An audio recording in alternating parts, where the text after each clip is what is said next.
சற்றுமுன் கிடைக்கப்பெற்ற மிக மிக முக்கியமான செய்தி ஒன்று வெளியாகியிருக்கு.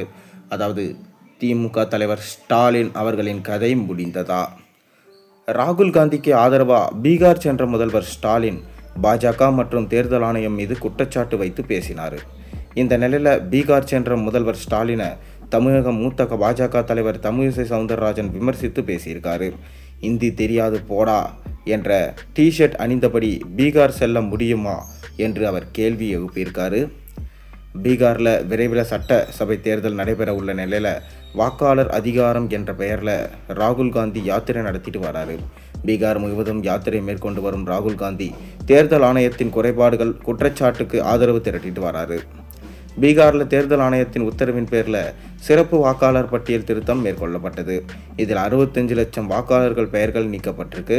இதற்கு காங்கிரஸ் கட்சி ராகுல் காந்தி கடும் விமர்சனம் செஞ்சு வந்தார். தேர்தல் ஆணையம் மீது அடுக்கடுக்கான குற்றச்சாட்டுகளை கூறி வந்த நிலையில் தற்போது அவர் மக்களை சந்தித்து வராரு.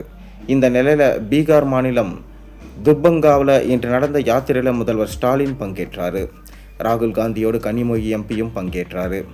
பிரியங்கா காந்தி எம்பி, ராஷ்ட்ரிய ஜனதாதளம் கட்சியின் தேஜஸ்வி யாதவ் ஆகியோரும் பங்கேற்றாங்க. அப்போது பேசிய ஸ்டாலின், பீகார் தேர்தலில் பாஜக தோற்கப் போகிறது. ராகுல் காந்தி, தேஜஸ்வி யாதவ் பீகாரில் வெற்றி கொடுப்பாங்க. இதன் காரணமாக இந்த வெற்றியை தடுக்க முயற்சி நடக்குது.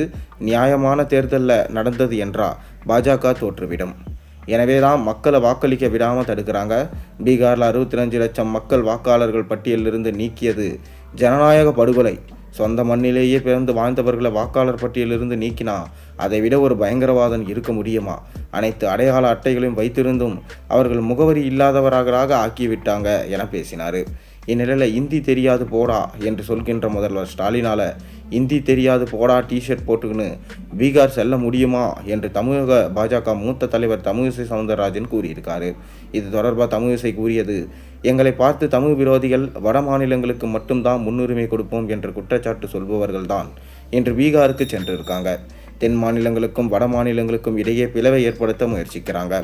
ஹிந்தி தெரியாது போடா என்று சொல்கின்ற முதல்வர் ஸ்டாலினால் இந்தி தெரியாது போடா என்று சொன்ன திமுக தலைவர் ஸ்டாலின் இன்று அதே டிஷர்ட் அணிந்து கொண்டு பீகார் செல்ல முடியுமா?